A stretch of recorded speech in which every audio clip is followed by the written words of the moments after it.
2025년 12월 셋째 주일 예배를 하나님께 드리겠습니다. 다 함께 사도신경으로 신앙 고백 드리겠습니다. 전능하사 천지를 만드신 하나님 아버지를 내가 믿사오며 그 외아들 우리 주 예수 그리스도를 믿사오니 이는 성령으로 잉태하사 동정녀 마리아에게 나시고 본디오 빌라도에게 고난을 받으사 십자가에 못 박혀 죽으시고 장사한 지 사흘 만에 죽은 자 가운데서 다시 살아나시며 하늘에 오르사 전능하신 하나님 우편에 앉아 계시다가 저리로서 산 자와 죽은 자를 심판하러 오시리라. 성령을 믿사오며 거룩한 공예와 성도가 서로 교통하는 것과 죄를 사하여 주시는 것과 몸이 다시 사는 것과 영원히 사는 것을 믿사옵나이다. 아멘. 오늘은 창세기 4장 16절부터 17절의 내용으로 어떤 탑을 쌓아야 할까라는 제목을 가지고 한번 공부해 보도록 하겠습니다. 본문 말씀을 다 함께 합독하겠습니다. 가인이 여호와 앞을 떠나서 에덴 동쪽 노 땅에 거주하더니 아내와 동침하며 그가 임신하여 에녹을 낳은지라. 가인이 성을 쌓고 그의 아들의 이름으로 성을 이름하여 에녹이라 하니라. 아멘.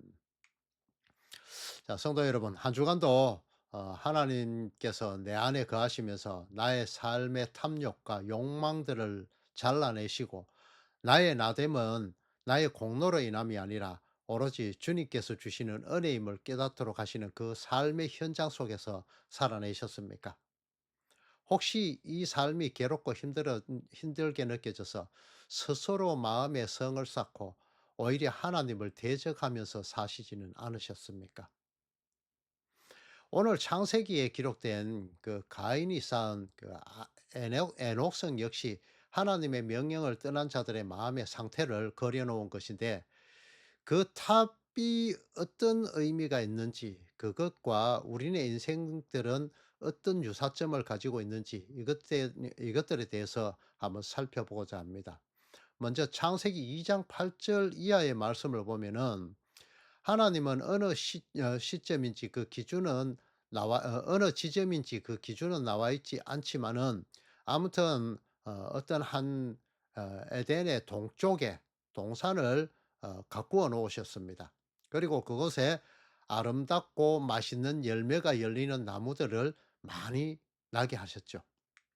그리고는 아담과 하와를 그곳에 지으시고 그곳을 관리하도록 하셨습니다.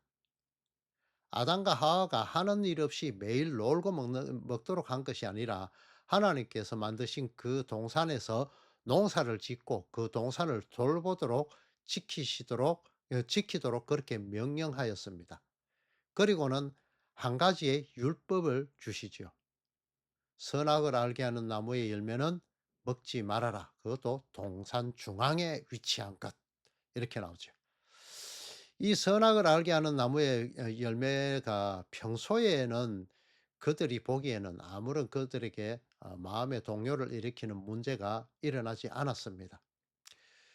하지만 그들의 마음속에 탐욕이라는 것들이 들어서게 되자 그 선악을 알게 하는 나무의 열매는 이제 그들에게 전혀 다른 과일로 그들의 눈에 들어오기 시작합니다. 사탄 마귀의 말에 귀를 기울이게 되자 하나님의 명령의 말씀이 왜곡되어져서 사람의 마음에 다시 새겨지게 됩니다. 그 동산의 모든 것을 농사하며 관리하여야 하는 그들은 그 모든 나무의 열매들을 손으로 댈 수, 그 손을 다 댈 수밖에 없잖아요. 그것을 관리를 하려면은 그렇게 손을 다 대어야 되는데, 그런데 그것을 하와는 만지지도 말라는 그런 하나님의 말씀에 자기의 마음을 이렇게 덧붙여서 왜곡시켜 버립니다. 그리고 그 과일을 먹으면 반드시 죽으리라, 죽고 또 죽으리라 라고 말씀하신 그 하나님의 말씀을 죽을까 하노라 이렇게 변경시켜 버리죠. 왜곡시켜 버리죠. 사탄이 개입되게 되어지게 되면은 하나님의 말씀은 가감되어지고 굽어지게 됩니다.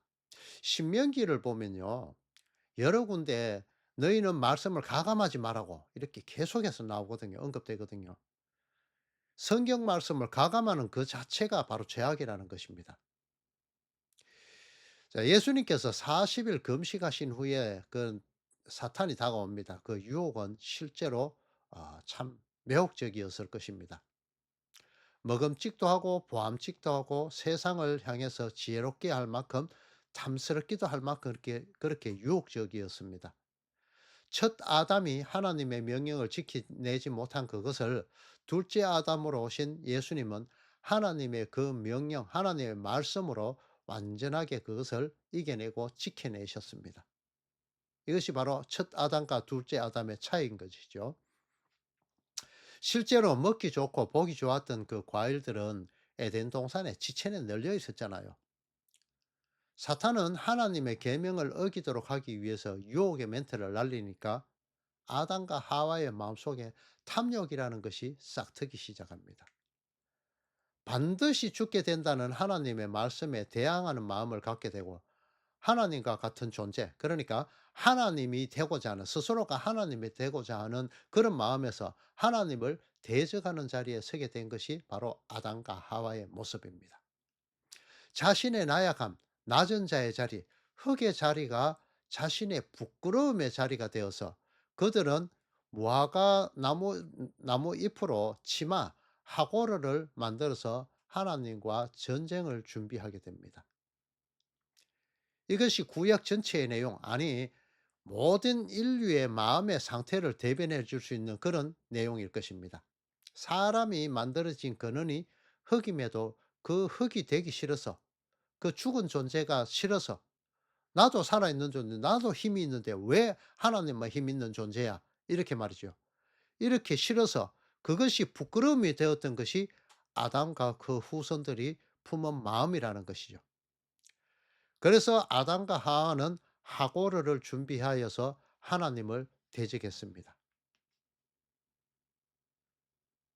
그 아들 가인 역시 오늘 본문 말씀처럼 유리하는 자, 즉 정처를 두지 않는 그런 방황하는 그런 나그네의 삶을 살아야 한다는 하나님의 명령에도 불구하고 그 유리하는 자가 되지 않기로 마음먹게 되죠. 여기서 유리하다라는 단어는 누드라는 그 히브리어로 이리저리 움직이다, 흔들리다, 방황하다 이런 뜻을 가지는 단어이거든요. 가인은 자신이 유리하는 자가 되겠다고 되어야 한다는 건 하나님 앞에 맹세하고 길을 떠나긴 합니다. 그리고는 에덴의 동쪽으로 가다가 그 지명이 노시라는 땅에 안착을 하게 되어집니다. 왜 그러냐 하면은 이 노시라는 단어 자체가 노시라는 지명이 가지는 단어의 뜻이 바로 방랑이라는 의미를 가지고 있거든요. 이게 바로 노드라는 그런 어 우리가 말하는 이 성경에는 not이라고 되어 있지만 원어로는 노드입니다. 가인은 하나님의 명령에 반해서 이곳을 방랑하는, 그러니까 나그네의 땅이라고 스스로 확정하고 그렇게 어 그곳에 머물기 시작하고 그곳에서 아내를 얻어서 아이를 낳고 그 낳은 아이 에녹의 이름을 따서 성을 짓게 되는데 그 성의 이름을 에녹성이라고 그렇게 짓게 됩니다. 자신의 안전을 하나님께 맡기는 삶이 아니라 자신 스스로가 스스로를 지켜주고자 하는 그런 마음에서 이제 그는 자신의 확장인 그 가족을 위해서 하나님으로부터 자신을 지켜내고자 하는 그런 성을 쌓게 되는데 그 성의 이름을 아들의 이름인 그 에녹이라고 그렇게 짓게 되는 것이죠. 성경에 이 시대에 두 사람의 에녹이 기록되고 있습니다. 한 명의 이름은 가인의 아들 에녹이 있고 한 명은 셋의 후손인 그 에녹이 있습니다. 에녹이라는 단어는 전수자라는 그런 의미를 가지는 단어이거든요. 가인의 아들 에녹의 후손들은 성을 쌓고 자신들만의 아성을 쌓는 그런 것들이 전수되어집니다. 셋의 후손 에녹은 하나님과 동행하며 하나님을 전도하며 유리하는 자의 삶을 살다가 산채로 하늘로 들려 올라가는 그런 것이 성경에 기록되어 있는 되어 있고, 이것이 바로 하나님의 말씀대로 전하는 자는 산자가 되어서, 그러니까 죽고 사는 이것이 아니라 하나님과의 관계가 이어지는 그 산자가 되어서 이 복음을 전한다는 그 의미가 되는 것입니다.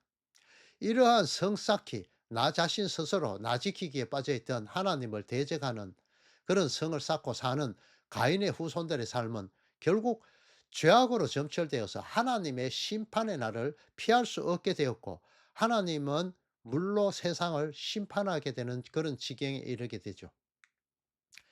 이러한 심판 이후에도 인생들은 하나님 공격을 쉬지 않게 됩니다. 하나님으로부터 시작된 하나님 대적하기는 대를 그 아담으로부터 시작된 하나님 대적하는 그것은 대를 이어갈수록 갈수록 그 강도가 점점 심해집니다. 마음속에 과학과 주어진 그 한정된 지구의 자원을 가지고 영생을 꿈꾸는 그런 존재가 바로 인간이잖아요. 창세기 4 장을 보면은 가인의 후손에 대하여 기록하고 있는 내용들을 보면은 그들은 하나같이 문명을 발전시키며 그 문명의 이기들을 만들어내는 그런 자들로 기록되고 있고, 가인으로부터 하나님의 명령을 거역하여 유리하는 그런 나그네의 삶을 살아야 할 그들이 정처를 두고 노 땅에 머무는 것을 시작해서 라멕에 그 이르러서는 일부 다처제가 생겨나게 됩니다. 그리고 하나님께 대적하게 되는 그들이 그들을 대적하는 그 형제에 대해서 관용을 베풀지 않고 오히려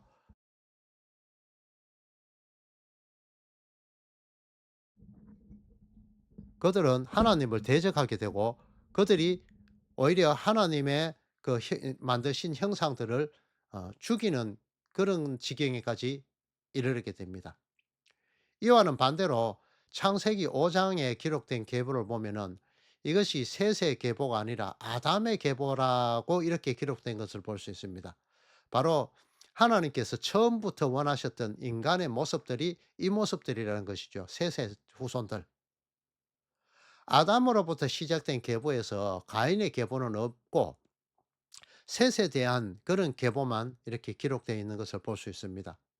이것은 어떠한 문명과도 관계없고 힘없고 유명하지 않고 그저 하나님만 바라보는, 하나님과 동행하여서 이 땅의 나그네로서의 삶을 사는 자들의 모습을 보여주고 있는 것입니다.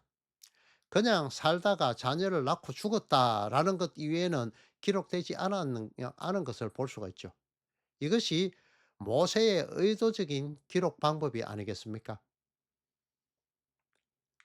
자, 이후에 사람들에게서는 또 다시 탐심이 발동하는 것을 볼 수가 있습니다. 인생들의 모든 탐심이라는 것은 결국 생각해 보면은 늙지 않고 장수하는, 죽지 않고 장수하는 그런 목표가 있음을 볼 수가 있습니다. 그리고 자신들의 그 자손들 역시 이러한 존재들로 만들어내고자 하는 그런 탐욕이 있죠. 그것이 바로 요즘 말하는 그런 게놈 프로젝트를 통해서 연기 서열을 조작해서 병이 없고 약한 곳이 없도록 해서, 또 인간 스스로가 과학적인 방법을 통해서 세포를 이용해서 심지어는 영혼 없는 사람까지 만들어내고자 하는 그 노력이 지금 끊임없이 이어지고 있지 않습니까? 이것이 바로 창조주 하나님의 역할을 하려는 것이고, 창조주의 자리를 차지하려는 에덴 동산에서 사단의 쏘상임을 들어서 더러워진 그 귀가 아담의 후손인 인간들에게까지 아직 전해지고 있는 그런 증거가 되는 것입니다. 노아 홍수 이후에도 사람들은 하나님을 대적하고자 하나님을 그 하늘에서 끌어내리고 자신들의 소원을 들어주며 자신들의 기도를 무조건 들어주는 그런 램프의 요정 지니와 같은 자신들이 원하는 신을 그 하늘 위에 두고자 하는 마음으로 탑을 쌓아서 하늘에 닿게 하고자 하는 그런 성을 쌓기 시작하죠. 지금의 이 개놈 프로젝트와 같은 이런 내용들이 됩니다. 결국은 이 성이 하늘에 닿을 수가 없죠. 그렇지만 그들은 그것이 닿을 수 있다고 믿고 그렇게 쌓고 있습니다. 개론 프로젝트 역시 마찬가지입니다. 아무리 연기 서열을 조작하고 그 자신 인간의 그런 병들의 병든 부분들의 그 연기 서열을 조작해서 뽑아낸다 하더라도 그 병이 없어질 수 있겠습니까? 결코 하늘에 닿을 수 있는 성은 있을 수가 없는 것이죠. 이렇게 인간들은 유리하는 삶을 살면서 나그네의 삶을 살면서 천국만을 소망하도록 그렇게 명령하신 그 하나님의 뜻과는 정반대로 흩어짐을 면하고 스스로 강력한 자가 되어서 하나님을 대적하는 그런 자의 자리에 서게 되는 것이 바로 하나님처럼 될 것이라고 귀에 솟아기는 그 사탄의 달콤한 유혹에 넘어간 인간들의 모습이다, 이 말씀을 드리는 것입니다. 출애굽 시대의 내용을 보면은요. 하나님의 명령을 지키는지 지키지 않는지를 그렇게 보시려고 야곱의 자손들을 애고바 시켰을 때 그들은 애고파된 그런 애고파된 사람이 되어 버렸고, 택하신 백성들은 하나님께서는 모세라는 이 한 사람을 통해서 탈애고바 시켰었습니다.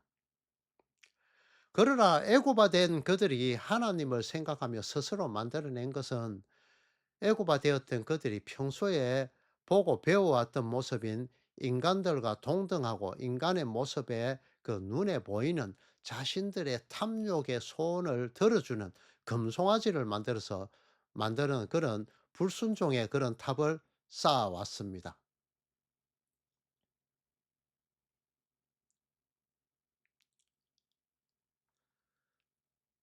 자, 이 율법이 주어진 후에도 사람들은 여전히 그 율법을 왜곡시켜서 하나님의 뜻과는 다르게 그것을 자신의 유익을 위하여 사용하고, 또 결국은 자신이 존경받고 자신이 부자 되기 위한 그 성을 쌓기에 골몰하는 것이 아담 후손들의 모습이라는 것을 적나라하게 보여주고 있습니다.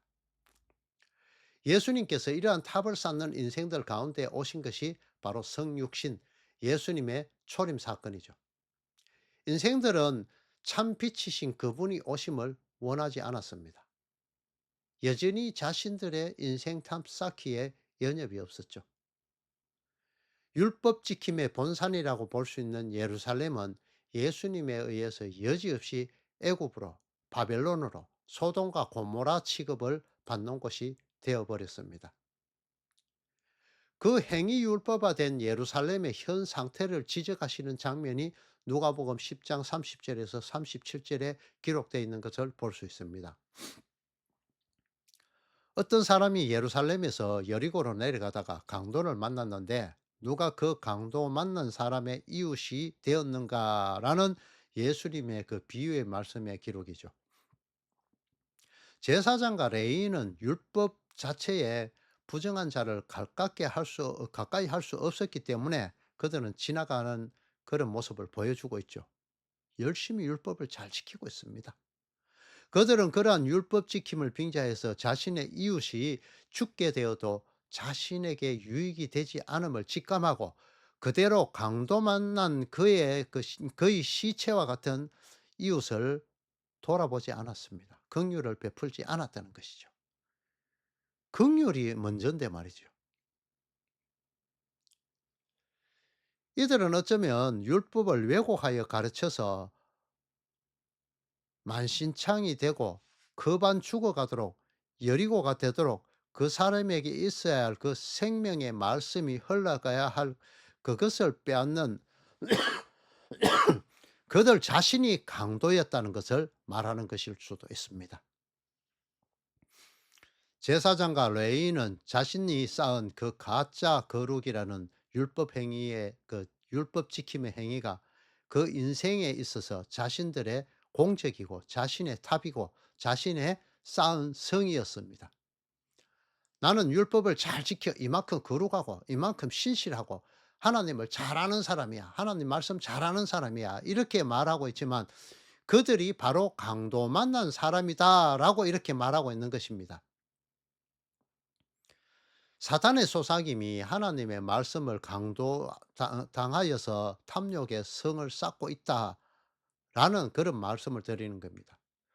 정작 강도 만난 그들이 진리를 발견하지 못하고 결국 자신들의 행위로 거룩에 이르러 보겠다고 쌓은 율법의 성, 예루살렘 성은 흙으로 만든 성, 토둔에도 미치지 못하는 것이라고, 무너지고 말 것이라고 예수님이 누가복음 19장을 통해서 직접 말씀해 주고 있습니다.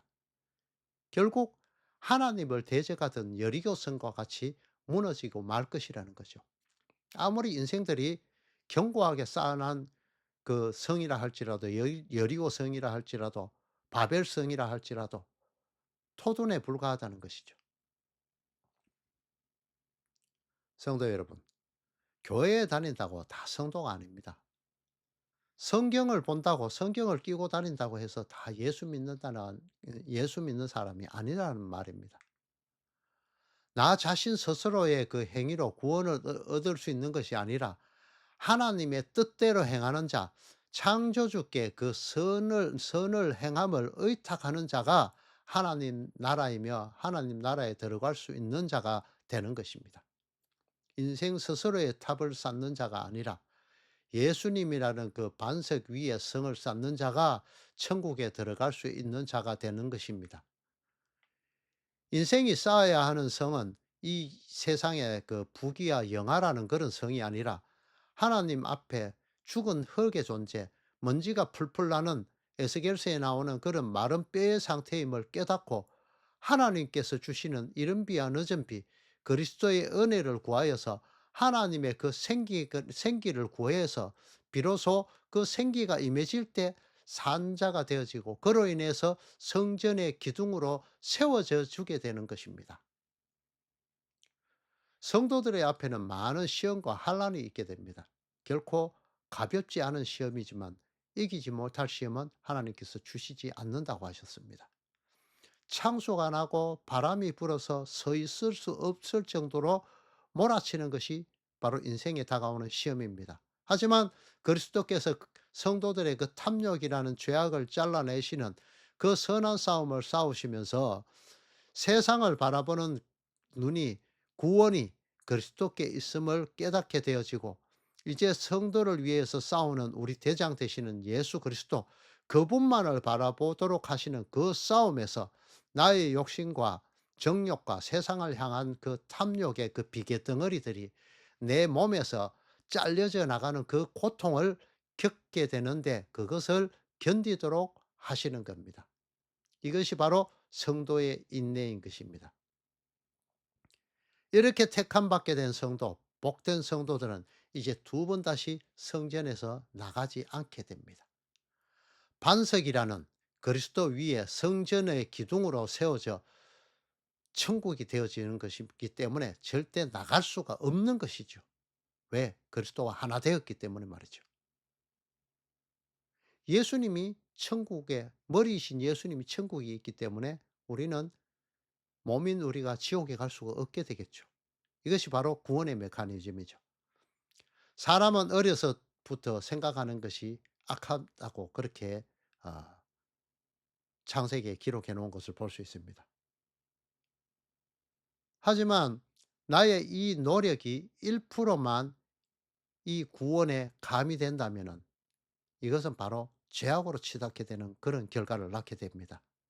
오직 백마 타고 우리의 앞장서서 가시는 그 예수님께서 싸우시면서 가는 그 예수님의 뒤만을 감사하면서 따라가는 것이 성도의 본분입니다. 그냥 따라만 가면 됩니다. 내가 싸우려고 하면 안 된다는 것이죠. 그 상태, 인간이 처음 지어진 상태인 죽은 흙의 상태임을 깨닫고 그 자리에 내려가게 될 때 그 상태가 바로 평안의 상태, 안식의 상태, 천국의 상태가 되는 것입니다.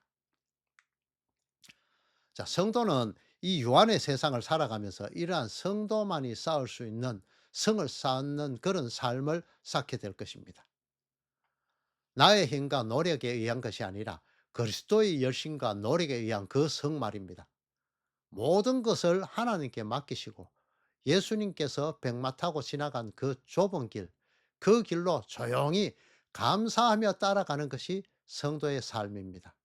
결코 인생의 탑은 인생 스스로가 쌓는 것이 아니라 그리스도께서 쌓으시고 인생들은 그 일부가 되어서 연합하게 하시는 그것이 인생의 성쌓기입니다. 그리스도께서 여겨 주신다는 것이죠. 다 싸우시고 나 스스로 행하여서 구원에 이르고자 하는 그 열심이 바로 양을 잡고 연소 잡고 소 잡고 하던 스스로 거룩에 이르고자 하는 그런 율법의 행위였고, 그 율법 행위의 아성이 바로 예루살렘인 것입니다. 성도는 이 예루살렘, 이 율법화된 이 예루살렘이 아니라 그리스도만 의지하고 그리스도와 연합되어지는, 그리스도라는 반석 위에 성전의 기둥이 되어지는 새 예루살렘 성, 천국이 되어지는 것입니다. 이것은 바로 사람이 쌓는 것이 아니라 그리스도 예수께서 쌓아주시고 여겨주시는, 너희들이 쌓았다 여겨주시는 그 성을 쌓는 것이 바로 성도의 쌓아야 할 성인 것입니다. 성도 여러분은 이제 스스로의 신의 자리에 오르고자 하는 자신의 탐욕을 이루기 위한, 자신을 위한 그런 바벨탑, 바벨성이 아니라 나사로가 그 율법의 무덤에서 예수님의 명령에 의해서 산자가 되어서 나오듯이 죽은 흙의 자리에서 내려가서 그 자리로 내려가 그리스도의 그 생기만을 바라보면서 그 생기가 닿아지게 될 때 오로지 그리스도로 인해서 산자, 새 예루살렘 성, 그리스도의 신부로 여김을 받게 되어지는 그 삶을 살게 되어지시기를 그리스도 대신 예수님의 이름으로 축원합니다. 주님 가르치신 기도로 예배를 마치도록 하겠습니다. 하늘에 계신 우리 아버지여, 이름이 거룩히 여김을 받으시오며 나라가 임하시오며 뜻이 하늘에서 이루어진 것 같이 땅에서도 이루어지이다. 오늘 우리에게 일용할 양식을 주시옵고 우리가 우리에게 죄 지은 자를 사하여 준 것 같이 우리 죄를 사하여 주시옵고 우리를 시험에 들게 하지 마시옵고 다만 악에서 구하시옵소서. 나라와 권세와 영광이 아버지께 영원히 있사옵나이다. 아멘.